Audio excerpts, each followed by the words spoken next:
Good Omens 2 will be once more unto the breach. The kind of world that Neil and Terry Pratchett created here, it seems to be expanding out into the world in all kinds of unexpected and truly joyful ways. If season 1 was a comedy about the end of the world, season 2 is a comedy about the beginning of everything else.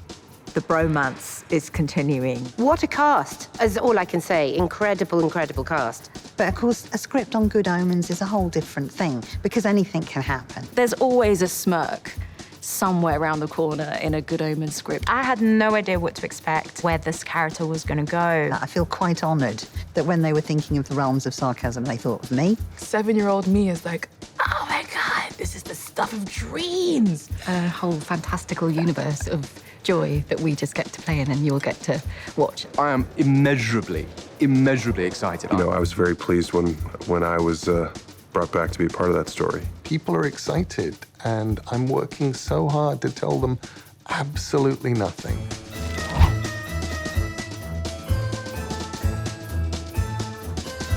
I'm very lucky because Michael Sheen and David Tennant love Crowley and Aziraphale. I think the first moment that I saw David and Michael acting together, all of a sudden there was Crowley and there was Aziraphale. It was like seeing two friends who I hadn't seen for years. There's something about the way Neil sees the mundane that is extraordinary, and there's something about the way things filter through his imagination. And of course, in this world, it's also sprinkled with the imagination of Terry Pratchett, and those two together created this cocktail that is, it's unlike anything you've seen anywhere else, and yet it feels utterly familiar.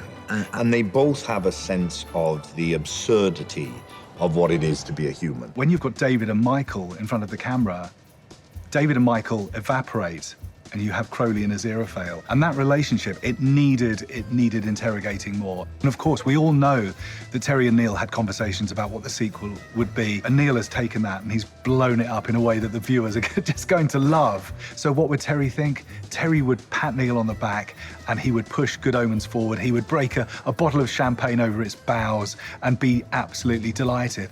And I know that. I'm the one person on earth who's been entrusted to know that for certain. And I promise you, Terry would be absolutely delighted. We've got some cast members coming back, returning but playing different parts, which is a lovely little addition to things, isn't it? So Miranda Richardson is back not playing the same role as season 1. She's now Shax, my replacement, Crowley's replacement on Earth. Shelley Conn came in as Beelzebub, and it feels in a weird way kind of like a Doctor Who regeneration. We have a new demon called Furfur, played by Reece Shearsmith, who was our Shakespeare in season 1. Nina and Maggie were two of the sisters in season 1, the Nunnery of Doom, and now they are two characters imaginatively called Nina and Maggie. In season 1, really, it was just me and the nuns. It was the nun gang.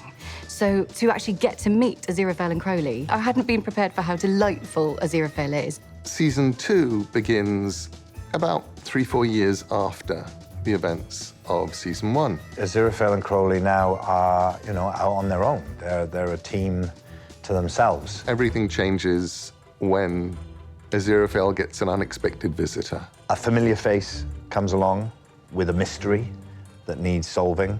And as Aziraphale and Crowley attempt to solve that mystery, they realize that there are much more terrifying things ahead than they've had to deal with in the past. That involves having to go back through history as well to get clues as to what might be going on.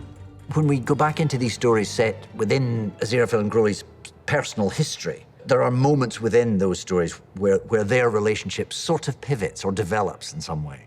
Himself and Aziraphale, I think, rely on each other even more in season 2 than they did in season 1, because they are, by necessity and by circumstance, they're a double act that nobody else can join.